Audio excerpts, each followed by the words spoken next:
Hello guys, and welcome back to my channel. Today I'm going to be taking you with me as I create a watercolor seascape. So I'm working with a 7x10 piece of Arches watercolor paper. Arches is one of my favorite brands of watercolor paper to use. I think I use them almost all the time. This right here is a super coarse tooth paper. But I've also used I've used cold press, hot press, super smooth paper. I like them all. I use their cold press papers for my gouache paintings, but this one's watercolor, so we're going with a larger tooth. So I am going to tape my piece of paper down to the easel with artist's tape. I don't think there's really a fancier name for it than that, but this tape is very, very important to my artistic endeavors. I use it on just about all the paintings I do. The stickiness of it is different than masking tape or something like that. It doesn't leave quite as much of a residue, and it's a lot easier to take off the paper without peeling part of the paper off with it. So I'm working with a 1-inch width and a 1/2 inch width.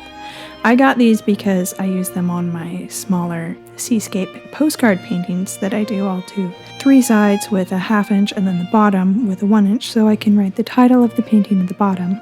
But this right here, I've taped off the edges with my 1-inch tape just to give me that 1-inch diameter around the whole thing. And then I'm just taping it to the actual clipboard itself with the 1/2 inch. So yeah, so I'm just pressing that down really good, just to make sure that we get as little wrinkling as possible, because the tighter it's pulled and taped down while the wet paper is drying, the less ripple you're going to have in your paper.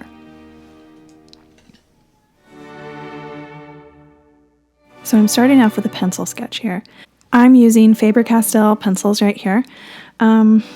You can use a lot of different weights.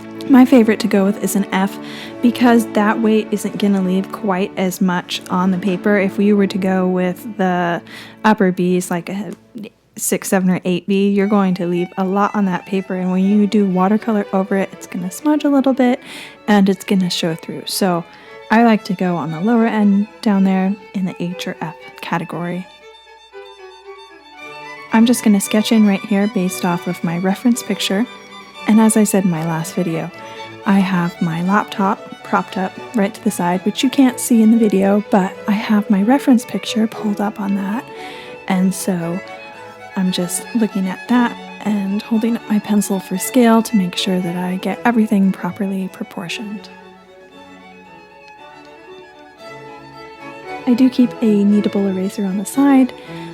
And I use that a little bit. I've gotten better with not needing to erase, but I still like to have it handy just in case. I find it super handy to get everything in my sketch exactly where I want it to be. That way I'm not struggling with my paints later. So I do spend a good deal of time on this, making sure that everything is properly sketched out and aligned. And that way I don't have to put in extra effort later to make up for everything that I didn't do at the beginning that I ought to have done.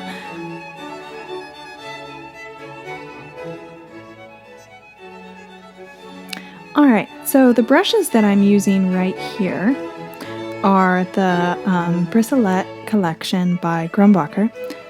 I love them, I just have to say. They're my favorite. They were my mom's in art school back in college in the day, long time ago, and I haven't found anything else that I like as much. I've tried a lot of different brands of brushes.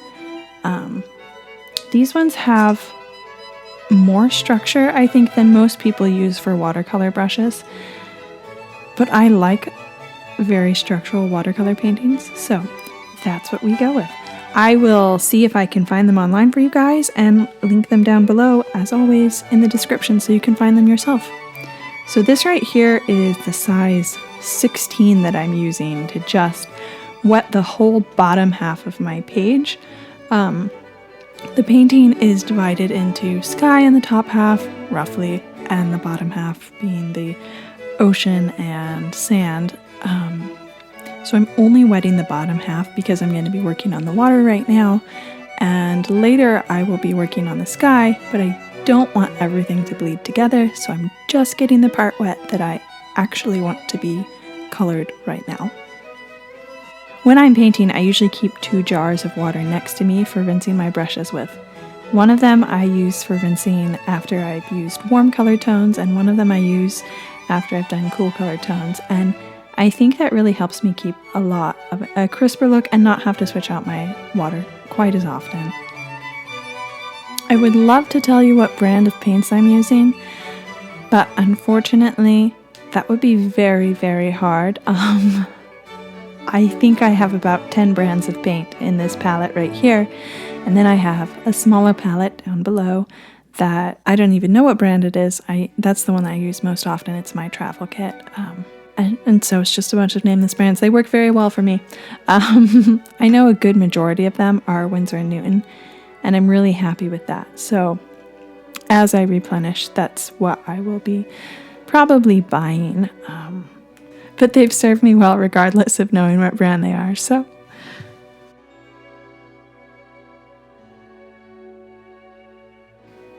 and you can see as I'm doing this, because the easel is propped up at such an angle, the paint is dripping down the page, which is kind of why I divided the painting into 2 sections instead of painting the sky and the ocean at the same time, just so we get that crisper look and it's not all melding together.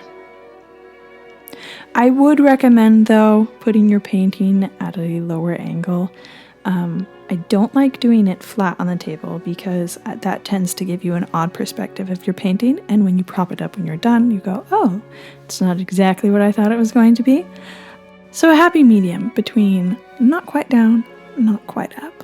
This is a little too high for my taste, though.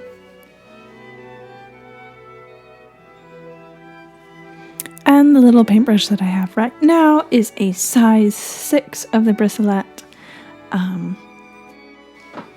I have a big set of them. I think I have like 11 or 12, something like that. And each one of them comes in handy for different things. However, I do believe that this one is my very favorite, the one I use most often.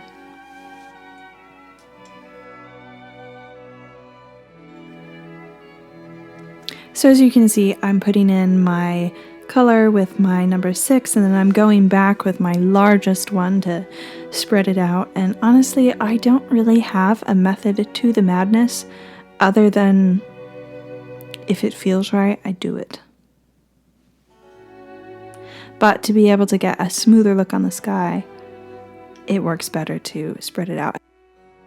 And right here you can see I did a wet on wet for the bottom, and then on the sky itself, I was doing a wet on dry just to get the different texture that I wanted for that.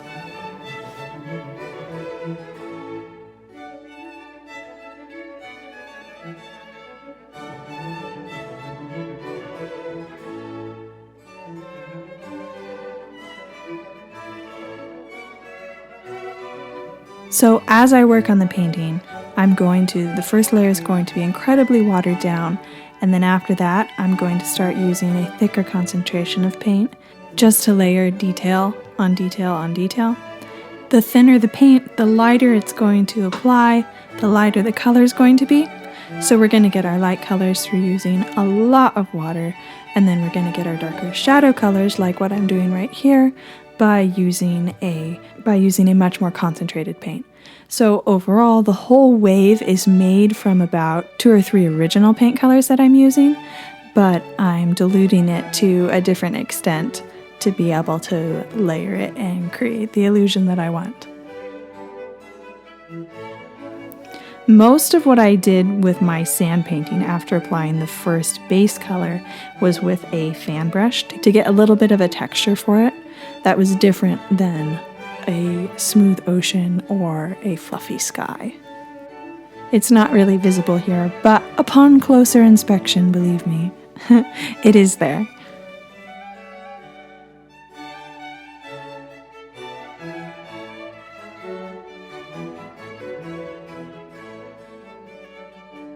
Alright, so now I'm switching over to my gouache paint, which in a sense is very much like watercolor, but just an opaque watercolor. meaning that you can layer it on top of each other and you won't be able to see the layer behind. Most of my painting is done with watercolor, but there's a few details that I like to be a little more dramatic, and that's what I'll use my gouache for.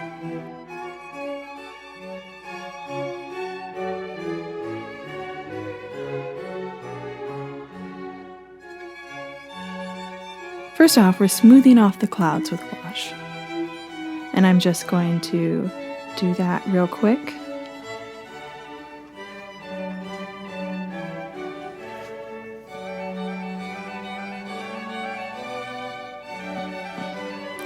I really like using mixed mediums for my paintings because it enables me to get the look that I want without constricting myself to just one tool. I've got really comfortable with watercolor, and so that's why I use that initially.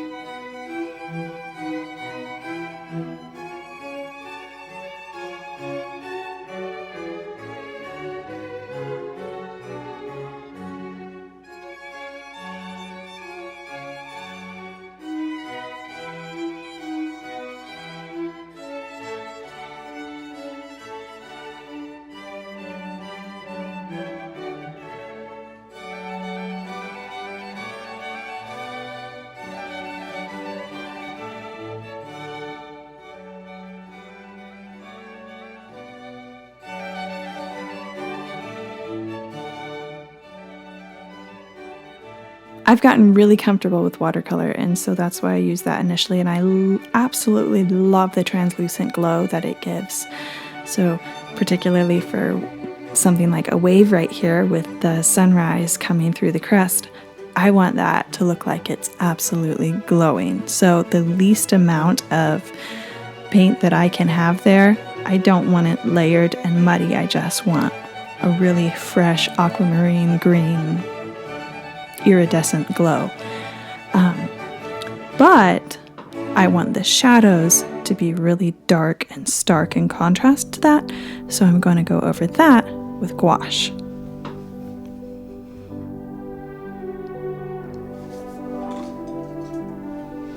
And this right here deserves my teeny tiniest size 1 brush.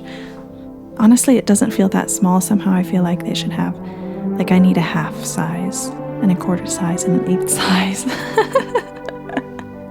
Maybe I should just paint larger paintings and then I would be happier with my smallest brush. I truly do think I need a smaller brush though.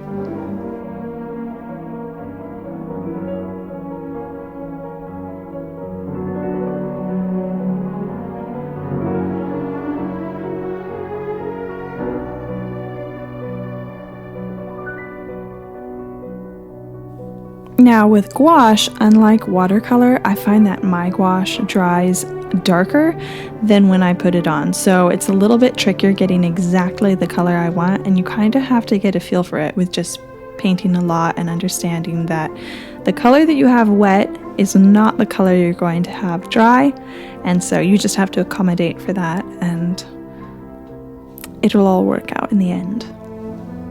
Now with my gouache, I am using exclusively Winsor & Newton, their designer's gouache, and I find it quite splendid.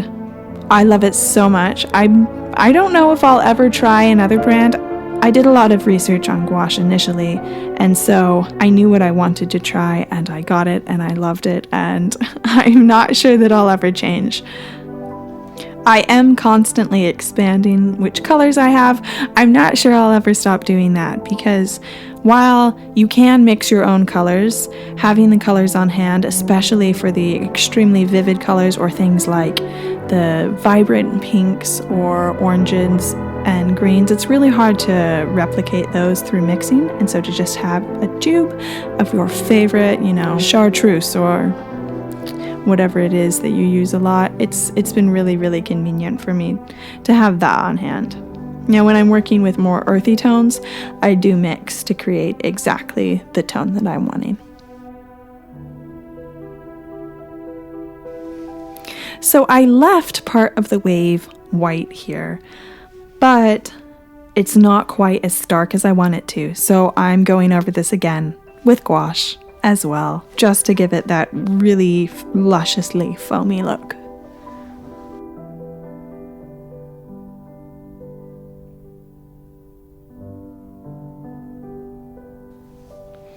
One final last touch of a peachy tint to the ocean, because this is a sunrise and it deserves to be cozily warm and inviting. Sometimes the colors themselves that you use in the painting aren't actually exactly what you see in the picture, because there's this mental image that you want to create for your viewer, and it isn't exactly what the picture shows. There's a feel that you need to create by visually making it slightly different than the reality of what was there, to express the feel of what it was like to be there. I don't know if that makes sense, but sometimes I change the colors a little bit. And then there we are, we're done, and we get to take the tape off. Taking the tape off is always my favorite part. I get so giddy during this part because it's like, there you go, like, look how beautiful it is. It's just, it all works out, and it's this gorgeous, pristine edges that go, wow, look, I'm just, okay, you can listen to me fangirl over it. My own art with me.